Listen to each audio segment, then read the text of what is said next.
bezala, dantza konpainia profesional bat da, orain dela 15 urte, ekin zion bere ibilbideari, eta badauka ezaugarri nagusi bat bere ibilbide guztian zehar eta bere sorkuntza guztietan.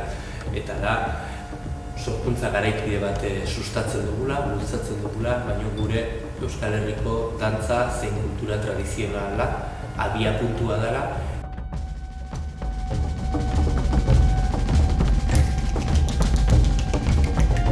Bukai esate baterako Azpeitian izan zen azken aldian, ezpanago oker 2008-2009 urtean artean izan zen, Azpeitiko antzerki jardunaldietan, orduko hartan 1000 ikuskizunarekin, Joseba Sarrionaldiaren poesian oinarritutako ikuskizun batekin, zoragarri joan zen, kasu horretan frontoian, eta orduko hartan izan ziren nahiek edo buruan duten nahiek, segurazki, diferentzi hori ere ikusiko dute alde batetik, baina ikusiko dute nola norabide berean lanean ari geran eta ari beretik tiraka jarraitzen dugu hori egiten.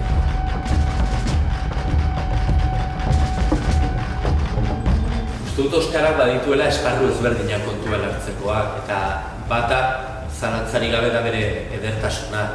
Ikuskizunak dituen atal ezberdinak, direla dantzak, direla dantzarien lana, Thierry Bizkariren garai batean Erran Martikorelaren eta gaur egun Thierry Bizkariren zuzeneko kantua, estenografia, jantziak, elementu asko ditu benetan ederrak direnak estetikoki eta uste dut jendearentzako bai dela faktore importante bat, edertasun hori eta gozamen hori, aulkien eseri eta gozatzea aurren daukan horren edertasunarekin. Baina gero badauka diskurso importante bat ere iruditzen zait. Euskara ikuskizuna abiatzen da Bukai dantza eta Laberonal eta Marcos Morau bertako koreografo eta zuzendariaren harremanetik. Uste dut elkarrekin lortu dugula norbera bere izaera alboratu gabe, lortu dugula bien baturaz pixkat uniberso berri bat sortzea, eta uniberso horretan gogo eta egitea baita ere gaur egungo gizarteak kulturak daukan paperari buruz, kultura tradizionalak gaur egungo gure gizartean ze paper jokatzen duen, nortasunari buruz, hor hainbat galdera planteatzen dira, neurri batean ikuskizuneko momentu batean ere galdera bat sortatzen da, nor naiz ni ezta. Ustez gogoetarako aukera ematen duela, debaterako ere bai, baina batez ere esango nuke bai kantu, bai dantzan, inguratzen duen elementu guztietan edertasun handiko ikuskizuna da. Urtarrilean 2 urte beteko dira 2016 urtearen kontestu horretan lana estrenatu zela. Arrezkeroztik egia esan, pozak besterik ez dizkigu eman ikuskizun honek alde batetik eta uste dut oso importantea dela emanaldi asko egiten ari gara eta batez ere jende asko etortzen ari da emanaldietara. Bai Euskal Herrian, bai Euskal Herritik kanpo egiten ari garen emanaldiak oso jendetxoak izaten ari dira, oso pozgarria da.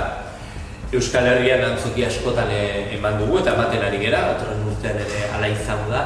Espainiako hiri nagusienetan, hiriburu eta hiri nagusienetan antzokietan ere bertan izaten ari da, esate baterako joan den asteetan Castellon eta Murtzien izan gara, Madrilen, datorren urtean ere hainbat emanaldi egingo ditugu Espainiako lurralde ezberdinetan, eta Europan esate baterako aurkezpen bat egin genuen Maastrichten, oso ondo joan zen, oso hunkigarria izan da nola antzokian ziren ikusleak zutitu eta oso emanaldi beroa izan zen.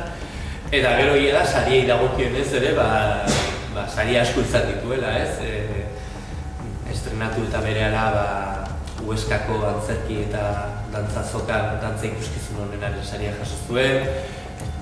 Pasadan urtean, 2016 urtean, Katalunian kritikaren saria izan zuen, aurten 3 Max sariak. Orduan, egia da, ibilbide oso oparoa izaten ari da, eta uste dut oraindik ere geratzen zaiola.